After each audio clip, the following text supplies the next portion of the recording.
Hello दोस्तों, नमः शिवाय।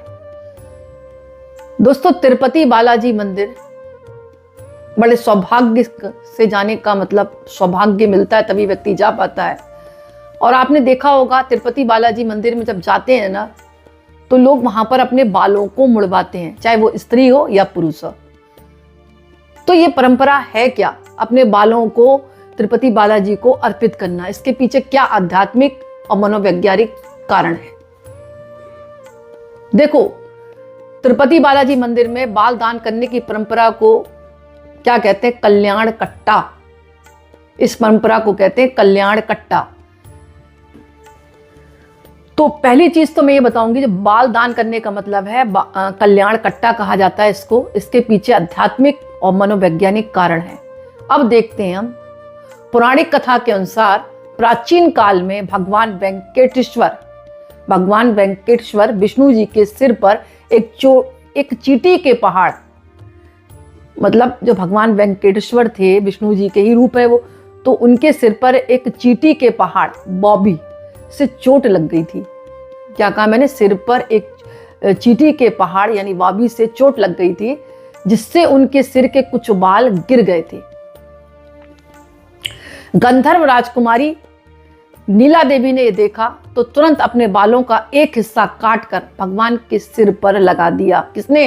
गंधर्व कुमारी राजकुमारी थी, जिसने उनके सिर से जिसने उनके सिर के कुछ बाल जब गिरते हुए देखे, तो जो गंधर्व राजकुमारी नीला देवी थी, उन्होंने अपने बालों का एक हिस्सा काटकर भगवान के सिर पर लगा दिया।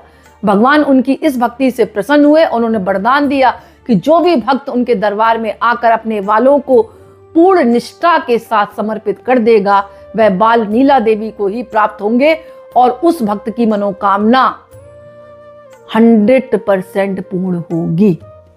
पहला कारण तो ये था, अगर आपकी बात समझ में आ रही हो। अभी मैंने क्या बताया आपको कि भगवान जो वेंकटेश्वर है ना, ये विष्णु जी ही हैं। इनके सिर पर एक चींटी के पहाड़ बॉबी होती है ना, उससे चोट लग गई थी। इनके सिर से कुछ बाल गिर गए। जैसे अपन अचानक जानते हैं ना, तो होगा वहां बाबी वगैरह चींटी की, वो पहाड़ टकरा गया, उनके चोट लग गई और कुछ बाल भी गिर गया, खून भी निकला।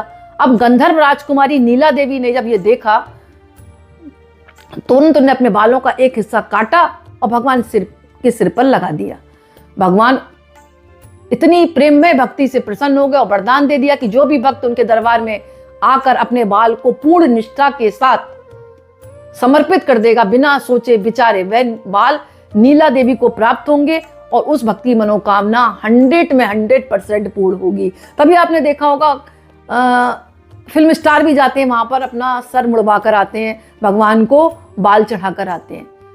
हिंदू धर्म में बाल सौंदर्य और अभिमान, अहंकार का प्रतीक माना जाता है। जब कोई व्यक्ति अपने बाल कटवाता है तो कहने का मतलब है प्रतीकात्मक रूप से अपने अहंकार, मोह, घमंड का त्याग करता है।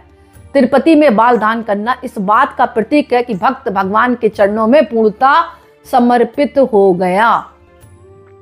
मनोवैज्ञानिक और वैज्ञानिक दृष्टिकोण से देखें, जब हजारों लोग एक साथ मुंडन कराते हैं, तो वहां राजा और रंक का भेद खत्म हो जाता है।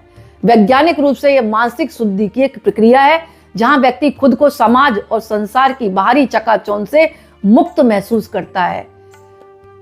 प्राचीन मान्यताओं के अनुसार मुंडन कराने से सिर के रोम छिद्र खुलते हैं। तिरुपति जैसे उच्च और पहाड़ी क्षेत्रों में मुंडन कराने से सूर्य की किरणें सीधे स्कैल्प पर पड़ती हैं, जिससे शरीर को विटामिन डी मिलता है और मस्तिष्क को शीतलता प्राप्त होती है। यह रक्त संचार यानी ब्लड सर्कुलेशन को भी बेहतर बनाने में सहायक होता है। यह है वैज्ञानिक कारण। मनोविज्ञान के अनुसार किसी विशेष स्थान पर जाकर अपने स्वरूप को बदलना यानी मुंडन व्यक्ति को एक नई शुरुआत का एहसास दिलाता है। यह अवसाद या पुरानी नकारात्मक यादों को पीछे छोड़ने का एक सशक्त माध्यम भी है। कहा जाता है कि एक आश्चर्य की बात है कि बालों का उपयोग केवल धार्मिक नहीं है। तिरुपति मंदिर में एकत्र बालों को अंतरराष्ट्रीय स्तर पर निर्यात भी किया जाता है। इससे मिलने वाली विशाल धनराशि का उपयोग स्कूलों, अस्पतालों और समाज सेवा के कार्यों में भी किया जाता है।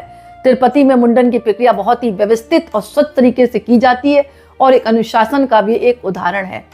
तो मेरा कहने का मतलब यह कि तिरुपति बालाजी में बाल देना केवल एक रस्म नहीं है, बल्कि स्वयं को ईश्वर को सौंपने की प्रक्रिया है। बात समझ में आ रही है?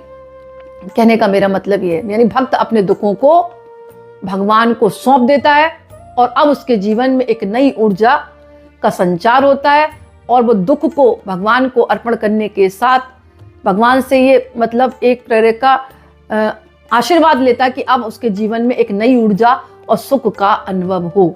तो दोस्तों, अगर मेरा ये वीडियो आपको पसंद आया हो तो प्लीज लाइक करें, कमेंट्स में नमः शिवाय जरूर लिखें। बहुत बहुत धन्यवाद आप सभी लोगों का अपना कीमती समय देने के लिए, बहुत बहुत अभिनंदन।